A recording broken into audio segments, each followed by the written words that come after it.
అందరికీ నమస్కారం. తెలుగు సమాచారం ఛానల్కి స్వాగతం. హిందువులు ఎక్కువగా పూజలు చేస్తూ ఉంటారు. పూజను ఉదయం అలాగే సంధ్యా సమయాన దేవుళ్లకు పూజలు చేస్తూ ఉంటారు.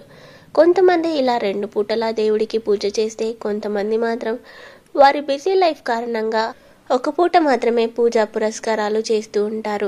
కానీ ఒక పూట చేసే పూజ అయినా అది ఏ సమయంలో చేస్తే మంచి ఫలితం ఉంటుందో మనం ఈ వీడియోలో తెలుసుకోబోతున్నాం. తెలుసుకునే ముందు ఫ్రెండ్స్, మీ అందరికీ ఒక చిన్న రిక్వెస్ట్. నా ఈ వీడియో కనుక మీకు నచ్చినట్లయితే తప్పకుండా లైక్ చేయండి. మరిన్ని వీడియోస్ కోసం నా ఛానల్ని సబ్స్క్రైబ్ చేసుకోండి.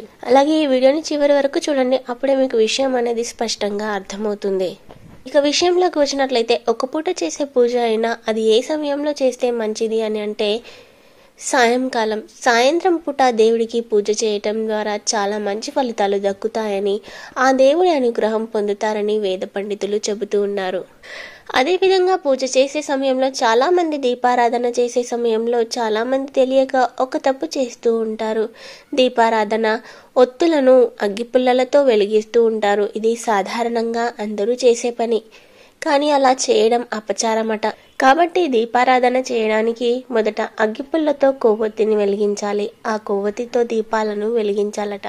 అలా చేయడం వల్ల దైవానుగ్రహం పొందుతారు, దేవుడి కృపకు పాత్రలవుతారు. అదే విధంగా దేవుడికి మనము ఉన్నంతలో ఏదో ఒక నైవేద్యం తప్పక పెట్టాలి. మీరు నైవేద్యం పెట్టాకే పూజ చేయాలని పండితులు చెబుతూ ఉన్నారు. అలాగే పూజ చేసే సమయంలో ఇంటి గుమ్మం ముందు, ఇంటి లోపల ఎటువంటి చెత్త ఉండరాదు.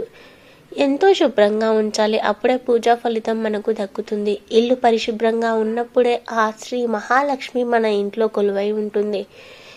ఇంటి లోపల మాత్రమే కాదు, ఇంటి వెలుపల అంటే వాకిలి ముందు కూడా శుభ్రంగా ఉండి అందమైన ముగ్గులు వేసి ఉంచాలి. అప్పుడే మహాలక్ష్మి ఇంటిలోకి ప్రవేశిస్తుంది. మన జీవితం ఎంత బిజీగా ఉన్నా ఆ దేవుడికి పూజ చేయటం మాత్రం ఎప్పుడూ మర్చిపోకూడదు. మరి ఏ సమయంలో పూజ చేస్తే ఉత్తమ ఫలితం కలుగుతుందో మనం ఈ వీడియోలో తెలుసుకున్నాం కదా. అంతకన్నా ముందు ఫ్రెండ్స్, ఇంకా ఈ వీడియోని లైక్ చేయనట్లయితే వెంటనే లైక్ చేసి మరిన్ని వీడియోస్ కోసం నా ఛానల్ని సబ్స్క్రైబ్ చేయడం మర్చిపోకండి.